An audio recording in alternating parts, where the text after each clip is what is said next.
Bonjour à toutes et à tous, c'est votre professeur de français. Dans ce module, nous allons revoir une notion très importante, celle de narrateur et de point de vue. Nous l'avons déjà travaillée en classe et vous avez un cours dessus. Mais comme elle est fondamentale, ça ne peut pas faire de mal de la réviser.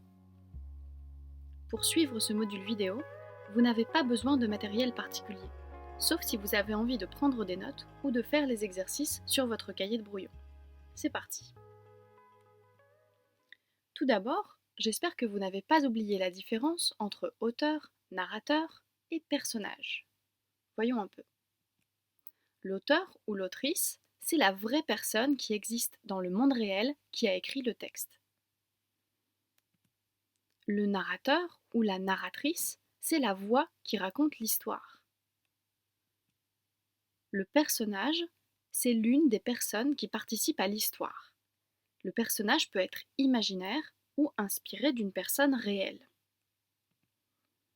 Si on prend l'exemple de la nouvelle d'Agatha Christie que vous avez lue en début d'année, Le cas étrange de Sir Arthur Carmichael. L'autrice, c'est Agatha Christie, qui a vraiment existé. Le narrateur, c'est le docteur Edward Carstairs, qui est aussi un personnage de l'histoire. On peut être à la fois un narrateur et un personnage. Et enfin, le personnage principal, c'est Sir Arthur Carmichael, celui qui subit la transformation. On va voir si vous avez bien compris avec l'exemple de la parure de Maupassant que vous connaissez très bien parce que c'est le premier texte qu'on a étudié ensemble.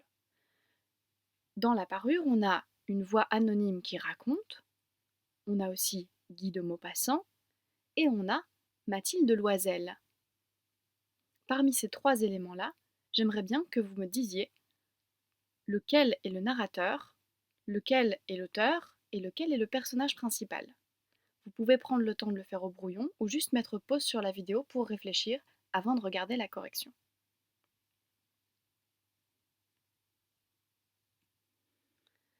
Alors, la voix anonyme qui raconte, c'est le narrateur. On ne sait pas qui c'est, ça n'est pas quelqu'un qui appartient à l'histoire. Je ne sais pas si vous vous souvenez d'ailleurs, mais le narrateur porte un jugement sur Mathilde Loisel. Il condamne ce qu'elle fait. Ensuite, on a l'auteur, c'est Guy de Maupassant, qui est une vraie personne, qui a vraiment existé au XIXe siècle et qui a écrit cette nouvelle. Et enfin, Mathilde Loisel, c'était le personnage principal de la parure. C'est la dame qui perd la parure et qui passe 10 ans de sa vie à la rembourser. Et Mathilde Loisel, on sait que c'est un personnage imaginaire, elle n'a jamais existé. Un petit peu plus difficile maintenant. Est-ce que vous vous souvenez de ce qu'on appelle les points de vue? Le point de vue, c'est la place depuis laquelle le narrateur ou la narratrice raconte l'histoire. Et ça détermine aussi les informations auxquelles il a accès. Il existe trois types de points de vue.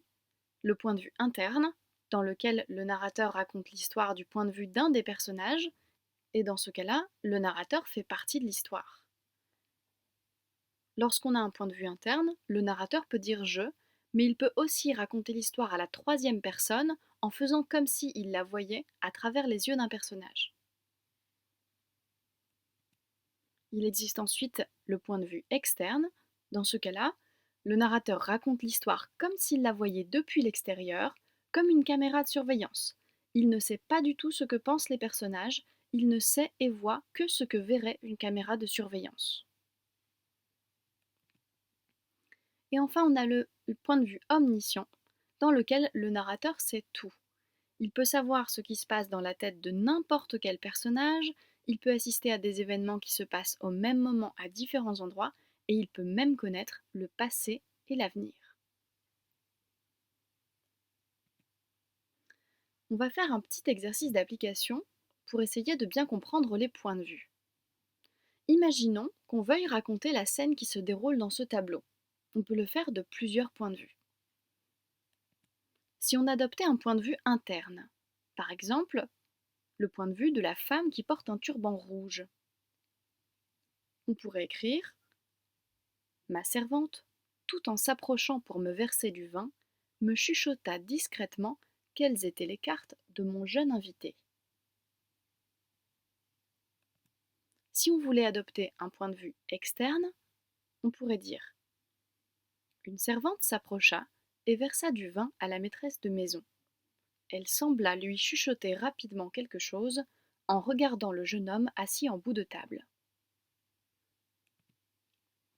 On pourrait enfin adopter un point de vue omniscient. Et dans ce cas-là, on pourrait dire: la servante, complice de sa maîtresse, lui dévoila discrètement le jeu de son voisin qui ne se doutait de rien. Pendant ce temps, sans être vu de personne, le troisième convive retirait discrètement de sa ceinture un as de carreau.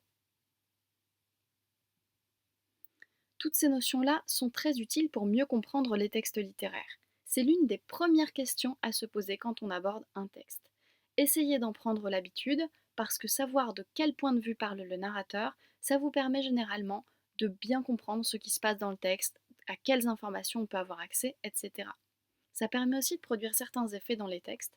Je ne sais pas si vous vous souvenez, quand on a étudié le fantastique, on a vu que le point de vue adopté était souvent interne, parce que ça permet de mieux se mettre dans la peau du personnage qui vit les événements, et donc de ressentir la peur en même temps que lui. Ça, c'est l'un des effets possibles du point de vue interne.